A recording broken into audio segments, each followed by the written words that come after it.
ये गंगा जी को तमाम प्रकार के वरदान और सामर्थ्य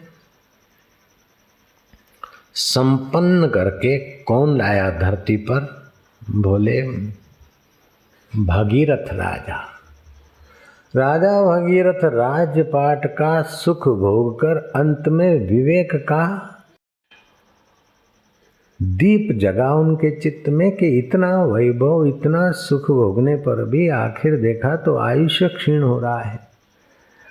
और जिस शरीर को सुख सुविधाओं में लगाया वो शरीर तो अब शुष्क हो गया। मन जो व्यर्थ के भोगों में लगता है,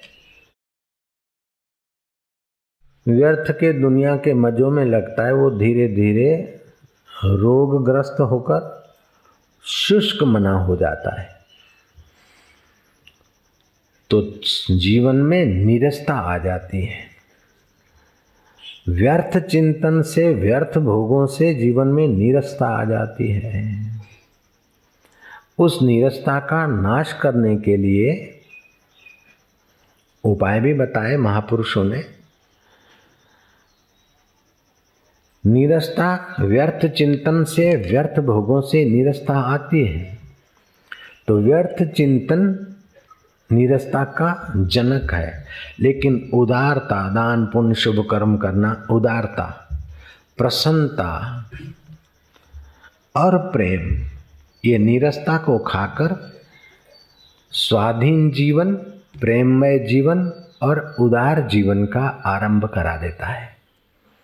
तो राजा ने सुना था सत्संग में कि ये स्वाधीन जीवन, उदार जीवन, प्रेममय जीवन, नित्य नवीन रस देने वाला जीवन कैसे मिले। ऐसा जीवन जिन्होंने पाया है उन्हीं की शरण में जाएंगे तभी तो मिलेगा। MBBS कर लिया फिर भी जानकार डॉक्टरों के साथ प्रैक्टिस करना पड़ता है। LLB का सनद मिल गया, सर्टिफिकेट मिल गया, फिर भी वकीलों के साथ प्रैक्टिस करना पड़ता है। यहाँ डॉक्टर भी बैठे, वकील भी बैठे और सब किस्म के श्रोता बैठे हो। तो जहाँ जो चीज़ चाहिए उसके माहिरों का संग करना पड़ता है। तो राजा उस जमाने के आत्मरामी संत जिनका स्वाधीन जीवन था। स्वाधीन जीवन किसको बोलते? कि जिनको किसी वस्तु, व्यक्ति, परिस्थिति से सुख मांगने की गुलामी नहीं है। जब भी गोता मारा तो अपने सुख स्वरूप में ज्यों के त्यों विश्रांति पाने में समर्थ है, उन्हें कहा जाता है स्वाधीन जीवन। दिल ने तस्वीरें हैं यार, जबकि गर्दन झुका ली, मुलाकात कर ली, ये है स्वाधीन जीवन। हे निगुड़ी सिगरेट तू सुख दे, अभागे पान मसाले तू सुख दे, ए बोतल री बोतल रांड तू हमें सुख दे। ये स्वाधीन जीवन नहीं है, पराधीन जीवन है। हे कचौड़ी, हे फूल पतासे तुम सुख दो, हे चना चबीना तुम सुख दो। ये स्वाधीन जीवन नहीं है, पराधीन जीवन है। तो स्वाधीन जीवन, प्रेममय जीवन और उदार जीवन जिन महापुरुषों का है, उन्हीं महापुरुषों की शरण जाया जाए। तो तीतल मुनि के शरण में गए राजा भगीरथ। राजा भगीरथ ने कहा कि हे महापुरुष, मुझे इस संसार के भोगों ने जीर्ण शीर्ण किया है। इन मजों ने मुझे तबाही के रास्ते, आयुष्य नाश करने के रास्ते लगा दिया है। भोगों को मैंने नहीं भोगा, भोगों ने मेरे को ही बूढ़ा बना दिया। अब लग रहा है कि बुढ़ापा आने के दिन आ गए। तो मुझे स्वाधीन जीवन की कुंजी दीजिए, मुझ पर कृपा कीजिए, मुझे आत्मा परमात्मा का रस प्राप्त हो। आत्मरामी संत तीतल ऋषि ने कहा कि राजन, इस स्वाधीन जीवन को खाने वाला, निगल जाने वाला राग और द्वेष है। नित्य जीवन से विमुख करने वाला राग और द्वेष है। तो राग और द्वेष होता है संसार को संजोए रखने से और देह को मैं मानने से। तो तू संसार को संजोने का काम छोड़ दे। तेरे पास धन और राज्य, इसलिए खुशामद खोर के प्रति तेरा राग हो जाता है और उसमें विघ्न डालने वालों के प्रति तुम्हारा द्वेष हो जाता है। तो जाओ, राजपाट की व्यवस्था करो, यथा योग्य व्यक्तियों को दे दो, और भगवान को पाना है तो शत्रु के घर भिक्षा मांग कर खाओ विचरण करते करते यात्रा करो। भगीरथ राजा ने उस परम तत्व की महिमा सुन रखी थी। उस परम तत्व परमात्मा को पाने के लिए ऐसा ही किया। तो शत्रु ने देखा कि राजा ने तो राजपाट दे दिया दूसरों को, अब हमारा दुश्मन का आएगा। तो कहीं से भी भिक्षा मांग ली, एक अंगोछा रखा, एक धोती रखी, एक बर्तन लोटा रखा। ऐसा विचरण करते हुए जहाँ भी भिक्षा भूख लगी भिक्षा मांग ली, जहाँ भी नींद आई शयन कर लिया, जो भी भोजन मिल गया खा लिया। बाहर से तो राजा गरीब जैसे दिखने लगे, लेकिन अंदर से राजा का औदार्य सुख, प्रेम का सुख, माधुर्य बढ़ता गया, फक्कड़शाही बढ़ती गई। कभी कभी बाहर से कोई बड़े लोग दिखते, लेकिन अंदर से वो बेचारे बहुत छोटे होते, बहुत डर के, टेंशन के, ऐसे ऐसे शिकार होते कि क्या बताएं। मैं ऐसे कई बड़े लोगों को जानता हूँ। और कुछ लोग ऐसे ही बाहर से दिखते बिल्कुल सादे सूदे, लेकिन भीतर बड़ी ऊंची संपदा के धनी होते हैं। राजा ऐसा विचरण करते करते तीतल मुनि के आश्रम में पहुंचा। मुनीश्वर ने तनिक उपदेश दिया और राजा को अपने असली राज्य की प्राप्ति हो गई, आत्मा परमात्मा के अनुभूति हो गई।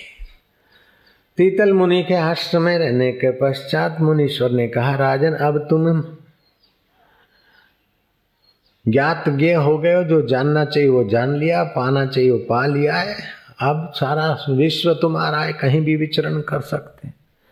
राजा विचरण करते करते अपनी ब्राह्मी स्थिति प्राप्त कर कार्य रहे ना शेष, मोह कभी ना ठग सके, क्योंकि इच्छा नहीं लवलेश।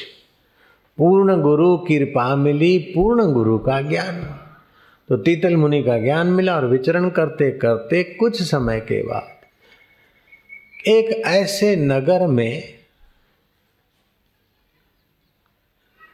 जाना चाहते थे, लेकिन जाते जाते देर हो गई, नगर के द्वार बंद हो गए। तो बाहरी दरवाजे के बाहरी भगीरथ राजा विश्राम किए।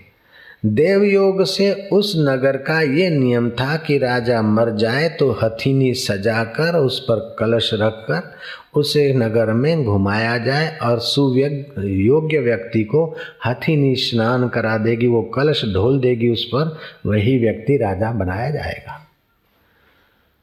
जिस नगर के बाहर भगीरथ सोए थे उस नगर का राजा कल शाम को ही मर गया था और सुबह हथीनी सजाकर शोभा यात्रा निकाली गई। और जो ही राजा नगर में प्रविष्ट हुए तो राजवी लक्षणों संपन्न भगीरथ को फकीर वेश में देखकर राजा भगीरथ के अंतःकरण को नापने वाली हथीनी की जो चेतना है, उस हथीनी ने राजा पर कलश ढोल दिया।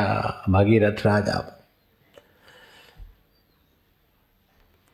स्वस्तिक वाचन आदि करके विधिवत राजा को राज्य अभिषेक किया गया।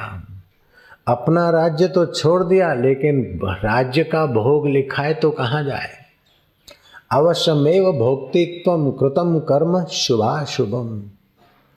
शुभ अशुभ कर्म का फल अवश्यमेव व्यक्ति को खोज लेता है, अवश्य भोगना पड़ता है। राजपाट का त्याग करने के बाद भी फिर से राज प्राप्त हो गया भगीरथ को। राज से सुख लेने की वासना न होने के कारण सुख स्वरूप आत्मा में, स्वाधीन जीवन में, प्रेममय जीवन में, उदार जीवन में स्थिति होने के कारण राजा की बुद्धि के निर्णय बहुत बढ़िया आते थे। प्रजा बड़ी सुखी और संपन्न होने लगी। मंत्रियों को राजा की बात साक्षात किसी सत्पुरुष अथवा नारायण की बात जैसी लगती थी। मंत्री भी अहंकार और ईर्ष्या से बचने में सफल हो रहे थे और प्रजा भी अहंकार और ईर्ष्या के दोषों से बच रही थी। तो जिस प्रजा में ईर्ष्या और अहंकार कम होता है, प्रेम, त्याग और सच्चाई होती है, वहां प्राकृतिक वैभव विशेष छलकता है। राजा भगीरथ का राज्य सुख संपदा के उस आनंद झूले में झूल रहा था। इसकी यक्षोगाथा सुनकर मूल जो राजा का राज्य था भगीरथ का, उस राजा ने जांच करवाई तो कि यही भगीरथ राजा जो हमें राज दे गए, वो तो महाराज बनकर दोनों हाथ में लड्डू पाए और हम बूढ़े हो रहे। मंत्रियों को भेजा कि हम योग्य थे ऐसा समझकर आप हमें अर्पित कर गए, लेकिन इस राज्य को भी संभालने में आप योग्य हो, और हम तीतल मुनि ने जो अमृत आपको दिया वही अमृत पान करने के लिए अरण्य में जाना चाहते हैं। उन राजाओं ने भी विनती करके भगीरथ को अपना राज थमा दिया। अब एक के बदले दो दो राज्य संभाल रहे। एक दिन विचार करते करते देखा कि ये दोनों राज्य तो संभाल रहा हूं,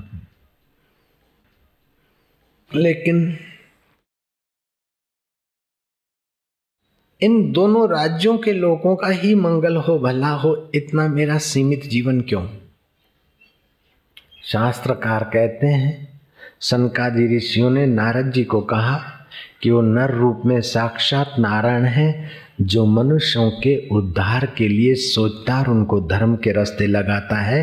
वो साक्षात नर दिखते हुए भी नारायण का स्वरूप है। नर वेश में वो नारायण है जो औरों को ईश्वर के रास्ते लगाने का खोजता है, सोचता है। ऐसे वे पुरुष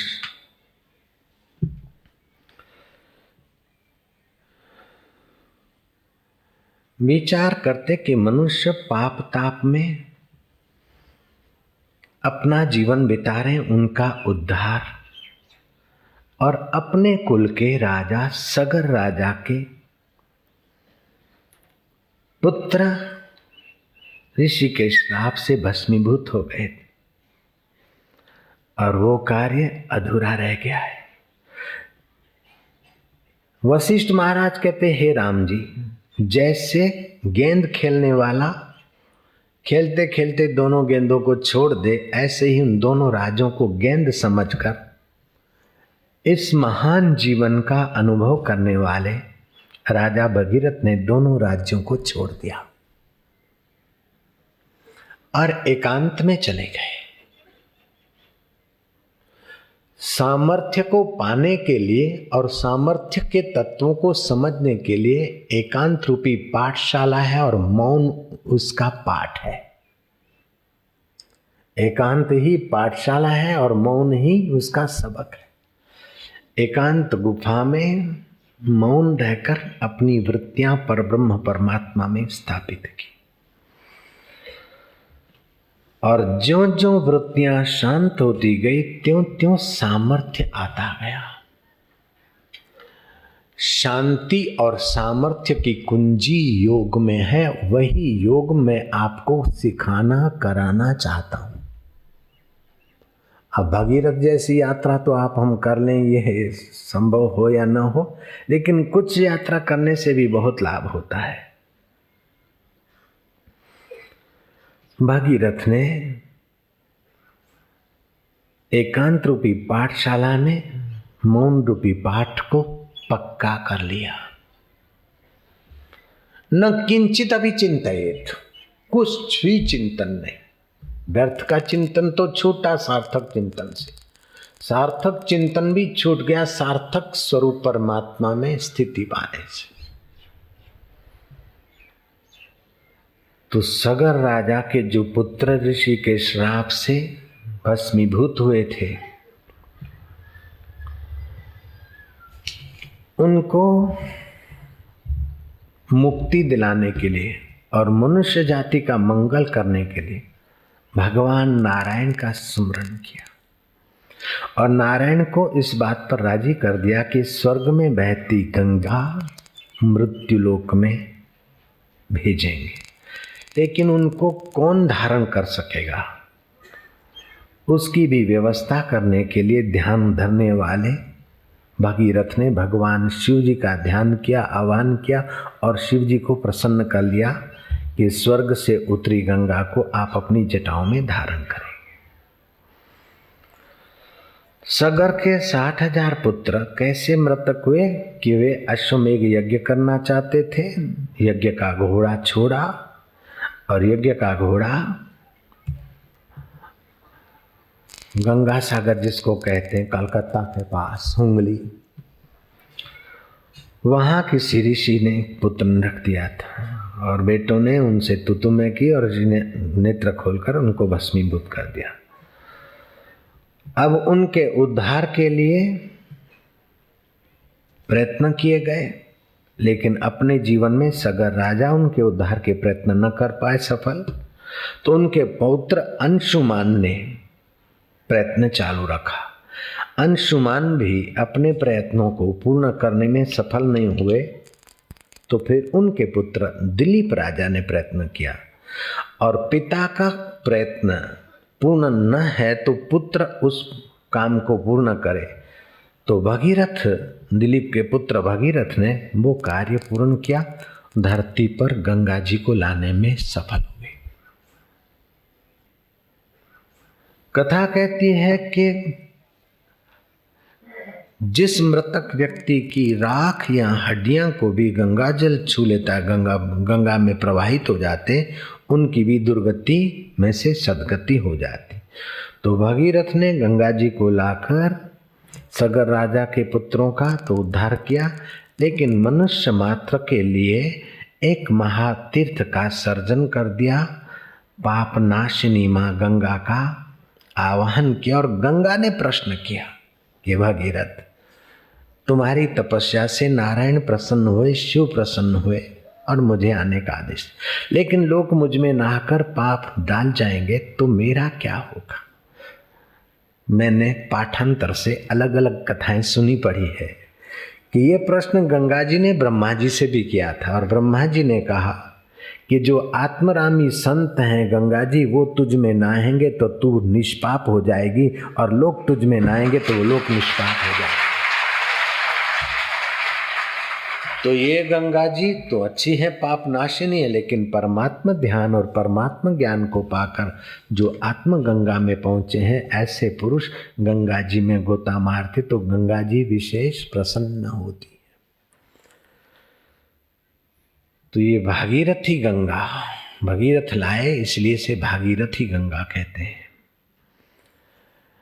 इस गंगा में स्नान करें अथवा तो अपने गांव, अपने इलाके में गंगा का स्मरण करें तो भी पुण्यशलीला।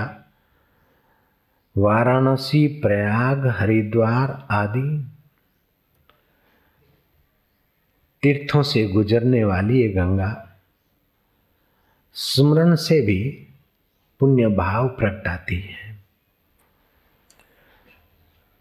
स्मरण करके ये मंत्र पढ़ा जाए तो और अच्छा है। ओम नमो दशहरायै नारायणायै गंगायै नमः। ओम नमो दशहरायै नारायणायै गंगायै नमः।